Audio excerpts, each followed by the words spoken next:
Hai,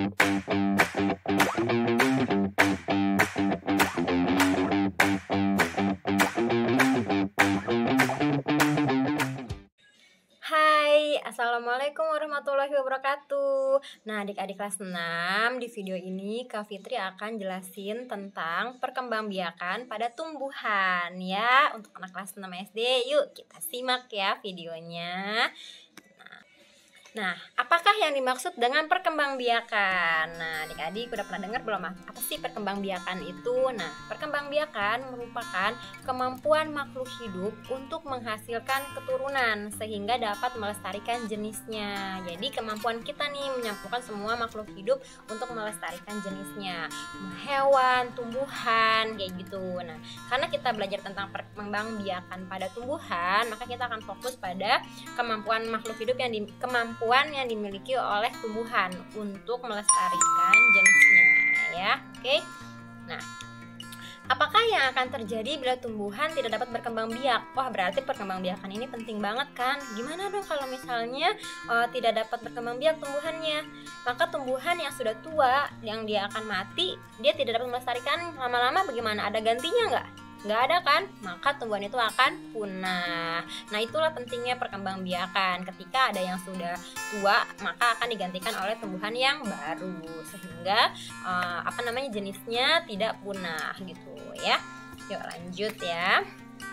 Jenis-jenis perkembangbiakan pada tumbuhan itu ada dua macam. Yang pertama generatif, yang kedua adalah secara vegetatif. Apa sih bedanya gitu kan? Nah, perkembangbiakan secara generatif disebut juga dengan perkembangbiakan secara kawin. Kawin berarti ada perleburan antara sel kelamin betina dengan sel kelamin jantan yang nanti akhirnya akan menghasilkan zigot kayak gitu ya. Kalau kita di manusia itu akan menghasilkan bayi misalkan gitu ya.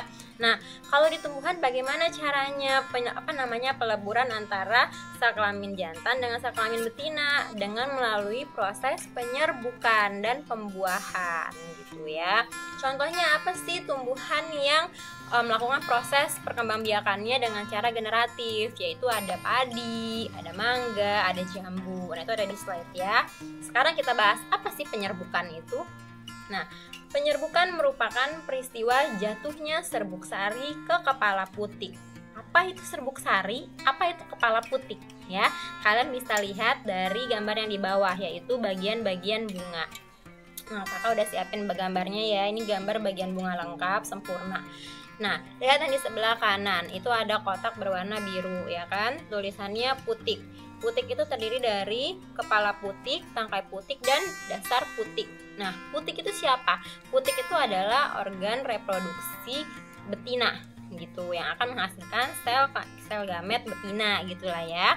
Nah, sebenarnya sih kalau di SD cukup tahu aja, pokoknya ada putik itu berarti organ reproduksi betina. Lalu yang lihat yang di sebelah kiri, yang kotak warna pink, namanya benang sari. Benang sari itu berarti organ reproduksi jantan gitu ya. Dia terdiri dari kepala sari dan tangkai sari.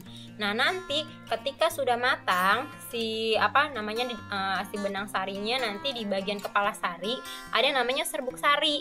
Kayak gitu, butiran-butiran gitu. Nanti serbuk sari itu sangat ringan gitu loh adik-adik. Nah, nanti kalau misalnya kepala sarinya dia terbuka, maka si serbuk sarinya akan berterbangan misalnya di bawah angin. Nah, ketika dia terbang masuk ke dalam kepala putik, maka dia akan jatuh turun ke dasar putik gitu sampai ke bakal biji. Nah, nanti di dalam situlah terjadi yang namanya proses pembuahan, menghasilkan zigot dan akan menghasilkan individu baru gitu ya, atau tumbuhan baru. Dengan cara apa? Dengan cara menghasilkan biji dan buah gitu ya.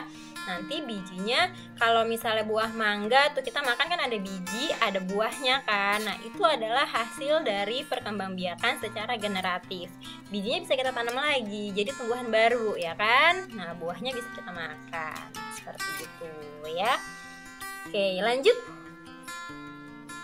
Manfaat perkembangbiakan generatif, ya setiap yang ada terjadi di dunia atau setiap yang diciptakan oleh Tuhan itu pasti ada manfaatnya ya. Kenapa sih tumbuhan itu mengalami perkembangbiakan secara generatif? Dia punya kelebihan. Yang pertama, tumbuhan yang mengalami perkembangbiakan secara generatif, mereka akan memiliki akar dan batang yang kuat Nah, kalau misalnya ada bak akarnya tuh yang bisa mencengkram tanah gitu kan sampai erat banget, kuat banget. Nah, itu pasti hasil dari perkembangbiakan secara generatif. Kemudian dapat menghasilkan varietas baru dan bibit unggul dengan kawin silang. Artinya kita misalnya ada 2 pohon nih, pohon mangga A itu buahnya manis, pohon mangga B itu buahnya besar. Nah, tapi kita pengen punya buah yang manis dan besar gitu kan. Nah, kita bisa gabungkan kayak gitu. Atau bunga warna merah sama bunga warna pink, bunga warna merah sama bunga warna putih. Terus kita mau nih punya satu yang bagus dong yang warnanya pink gitu, bisa nggak? Dengan generatif bisa. Kita ambil aja tuh putik dan putik atau benang sarinya dari bunga A dan bunga B, kita gabungkan deh gitu, maka dari merah putih akan menjadi pink seperti itu. Kalau di SD cukup tahu aja sih, nanti di SMA akan diperjelas lagi, SMA dan SMP ya. Nah, lanjut. Memiliki akar dan batang yang kuat, kemudian menghasilkan bibit unggul, kemudian melestarikan keanekaragaman hayati. Keanekaragaman hayati itu artinya keanekaragaman makhluk hidup ya, pasti beraneka ragam ya, karena kayak tadi aja dari bunga putih, merah bisa ada yang warnanya pink, maka kan makin beraneka ragam makhluk hidupnya. Tuh. Sampai sini paham ya adik-adik ya. Jangan lupa dicatat ya, buka buku catatannya udah ada kan, dicatat yang penting-penting dari setiap slide yang Kak Fitri bikin juga. Ini menurut Kak Fitri sih penting, jadi kalian bisa catat, bisa salin ya. Nah, kita lanjut ke vegetatif sekarang. Vegetatif disebut juga perkembangbiakan secara tak kawin. Artinya tidak ada proses penyerbukan di sini ya, tidak akan menghasilkan zigot. Lalu bagaimana jadinya kalau misalnya nggak ada zigot? Gimana dia bisa memperbanyak keturunannya? Yaitu dengan cara tumbuhan barunya itu berasal dari induknya sendiri, dari bagian tubuh induknya gitu. Bingung nggak dari tubuh induknya? Misalnya dari batangnya, dari daunnya gitu. Pernah nggak sih adik-adik tuh lihat kalau misalnya orang tuh misalnya mau nanam wortel gitu, terus wortelnya dimasukin ke dalam tanah, nanti lama-lama bahkan ada wortel lagi banyak tumbuh. Nah, seperti itu. Jadi dari bagian tubuhnya kita misalnya ada yang matahin daun apa gitu, terus ditaruh ke tanah gitu, nanti daunnya tumbuh jadi pohon. Nah, itu artinya secara vegetatif ya. Ada 2 macam, ada vegetatif alami dan vegetatif buatan. Apa sih bedanya gitu kan? Kalau vegetatif alami itu berarti perkembangbiakan secara tak kawin itu terjadi secara alami begitu saja gitu di alam. Soal kalian harus hafalkan nih, ada 6 ya, dihafalkan sambil dicatat. Kak Fitri kan cuma tulis cara reproduksinya, cara perkembangbiakannya dengan gambar. Sekarang kamu boleh tambahin sama tulisan ya. Jadi kalau vegetatif alami itu ada 6, ada dengan cara spora contohnya lumut, ada tumbuhan lumut. Kemudian secara tunas apa? Pohon pisang gitu. Nah, itu vegetatif ya adik-adik. Jadi itu tidak ada penyerbukan di situ. Nah, umbi ada 3 macam. Ada umbi lapis, umbi akar, umbi batang. Umbi lapis, ingat aja yang berlapis-lapis tuh umbinya. Bawang ya, bawang-bawangan. Ada bawang merah, bawang bombay kayak gitu ya. Nah, kemudian umbi akar. Berarti akarnya tuh bisa bisa memperbanyak diri istilahnya gitu ya. Nah, akarnya itu contohnya ada wortel gambarnya, terus ada singkong kayak gitu. Kemudian umbi batangnya yang bisa digunakan untuk alat perkembangbiakan, contohnya ada kentang, kemudian ada ubi jalar gitu ya. Apa enggak? Ini 3, spora lumut, tunas pisang, umbi lapis bawang merah, umbi akar wortel, umbi batang kentang. Gampang ya. Nah, kemudian ada namanya akar tinggal. Akar tinggal berarti akarnya itu ada di dalam tanah gitu ya. Nah, akar tinggal ini contohnya adalah rempah-rempahan, ada jahe, kunyit kayak gitu ya. Jadi ada di dalam tanah tuh dia tumbuhnya gitu. Kemudian ada geragi atau stolon.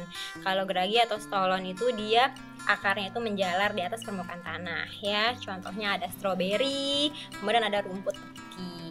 Lalu ada tunas adventif ya. Tunas adventif ini contohnya cocor bebek, itu biasa suka masuk di soal ya. Yang suka masuk di soal tuh spora, kemudian umbi, akar tinggal, tunas adventif. Jadi spora contohnya apa? Lumut, ya kan? Tunas contohnya apa? Pisang. Tunas adventif contohnya cocor bebek. Itu yang suka biasa dikeluar di soal UN ya. Nah, lanjut sekarang vegetatif buatan. Kalau yang tadi alami, terjadi begitu saja secara alami. Kalau buatan ini dibantu oleh manusia gitu ya. Semua yang namanya buatan pasti itu buatan manusia gitu ya. Yang pertama mencangkok, yaitu membuat akar baru di batang tumbuhan. Oh, bisa dari tumbuhan lain. Lihat tuh ya gambarnya, ada batang, kemudian batangnya kita tuh ada kita potong bagiannya, kemudian kita tambahin lagi dari pohon yang lain, maka nanti dari situ tuh, dari tempat yang ditutup itu akan tumbuh akar baru gitu, dan itu nanti bisa kita pindahkan ya. Nah, mencangkok ini bisa dilakukan untuk pohon-pohon yang besar yang kayunya keras-keras, misalnya pohon mangga, pohon jambu, pohon jeruk kayak gitu ya. Yang kedua stek. Stek ini yang paling gampang sih, yang paling sering juga kita lihat orang melakukannya karena cukup mudah ya, yaitu menanam potongan bagian tertentu pada tumbuhan. Misalnya stek batang, berarti kita potong tuh batangnya, terus kita tanam di tanah, nanti dia akan tumbuh. Stek daun, berarti daunnya kita ambil, terus nanti kita tanam di tanah, dia akan tumbuh. Contohnya cocor bebek, lidah buaya, pakai itu tuh lidah buaya, kita potong tuh daunnya, terus kita tanam, dia akan tumbuh gitu ya. Kemudian stek akar, ini terjadi pada umbi-umbian. Jadi kayak bawang nih, bawang merah, umbinya kita masukin aja ke dalam tanah, nanti dia akan tumbuh. Atau kadang-kadang kalau kita diemin, kalau mamah kamu misalnya punya bawang merah tuh, misalnya nggak dipakai-pakai gitu kan, dibiarinin aja gitu, nanti lama-lama akan tumbuh loh, daunnya akan muncul gitu ya. Lanjut, vegetatif buatan yang selanjutnya yang nomor 3, yaitu merunduk. Membengkokkan sebagian batang atau ranting dan memendamnya di dalam tanah. Nah, jadi nanti tuh kita lihat gambar, jadi ada pohon, terus kita bengkokin tuh batangnya atau rantingnya. Nah, nanti kita tutup sama tanah, nanti di situ akan tumbuh akar loh adik-adik, tumbuh akar, nanti dia akan jadi tumbuhan baru lagi gitu. Jadi yang tadinya 1 pohonnya bisa jadi 2. Nah, gitu ya. Contohnya pada tumbuhan apel dan bougainville. Bougainville itu bunga kertas yang suka kita lihat tuh yang warna-warni, ada warna pink, ada warna putih, ada warna orange gitu ya. Kemudian menempel atau nama lainnya okulasi. Menempel itu merupakan menempelkan tunas muda ke batang tumbuhan induk. Jadi ini sebenarnya hampir sama kayak cangkok ya, hampir sama kayak cangkok, cuman kalau misalnya menempel dia tidak dia tidak tumbuh akar, tapi dia menggabungkan 2 tumbuhan yang berbeda sifatnya. Misalnya jeruk nih, contohnya kita mau bikin jeruknya misalnya pergabungan antara jeruk Medan sama jeruk Pontianak, misalkan nanti kita tempel kayak gitu, nanti hasilnya seperti apa gitu dari hasil penggabungan itu, kayak gitu contohnya ya. Oke, sampai sini dicatat ya adik-adik ya, ini materinya udah ringkas banget, ini udah rangkuman banget deh, kalian bisa catet. Jadi kalau misalnya ada latihan soal juga tinggal lihat catatan yang ada di video ini ya. Nah, manfaat perkembangbiakan vegetatif sama kayak generatif punya manfaat, vegetatif pun punya, tapi manfaatnya berbeda ya, karena cara perkembangbiakannya berbeda. Nah, kalau yang vegetatif ini dia akan menghasilkan tanaman anakan yang sama persis dengan induknya. Kok gitu? Iya, karena tidak ada percampuran antara sel kelamin jantan dan betina. Jadi nggak ada percampuran, nggak ada zigot tuh, nggak ada penggabungan. Jadi sifatnya akan sama persis sama induknya. Kalau induknya buah mangganya rasanya manis, maka semua anaknya akan manis. Kalau wortelnya besar-besar, maka anaknya pun akan besar-besar kayak gitu. Jadi sama persis sama kayak induknya yang kita tanam gitu ya. Kemudian menghasilkan keturunan lebih cepat dibandingkan generatif. Kalau generatif itu kan kita harus nunggu nih dari biji dia tumbuh dulu berbunga, setelah berbunga nanti terjadi penyerbukan dulu ya kan, benang sarinya keluar dulu, kemudian menempel di kepala putik, jatuh, prosesnya lebih lamban dibandingkan kalau kita cuman misalnya setek, kita cuma tinggal potong daun, kita tanam kayak gitu ya. Jadi hasilnya vegetatif itu lebih cepat. Kemudian dapat mengendalikan kualitas yang dihasilkan. Jadi kita bisa tahu nih kalau misalnya kita pengennya buah mangganya yang besar dan manis, jadi ya kita pakainya yang itu aja gitu. Jadi kita lebih bisa mengendalikan hasilnya gitu, maunya yang sama persis kayak induknya. Kita punya satu pohon yang misalnya singkongnya gede-gede gitu kan, jadi kita ambil aja dari batang singkong itu, jadi nanti yang dihasilkan akan sama gede-gede kayak gitu, besar-besar. Tapi kalau misalnya generatif nggak bisa karena kan percampuran ya. Ini dihafalkan loh manfaatnya ya kan. Nah, materinya selesai sampai sini adik-adik. Kalau misalnya ada yang mau ditanyain, boleh ya tulis di kolom komentar. Kalau misalnya kecepatan juga, nanti akan dikurangi speednya ya kan. Nah, bila konten ini bermanfaat, silahkan subscribe dan share ya. Ditunggu juga komentar yang membangun ya. Mudah-mudahan ini membantu kalian dalam belajar. Semangat belajar ya. Dan belajar itu menyenangkan ya, dan seru. Kalau belajar online itu lihat slide atau video yang kayak gini kan seru kan ya. Oke, terima kasih ya, thank you, see you on next video.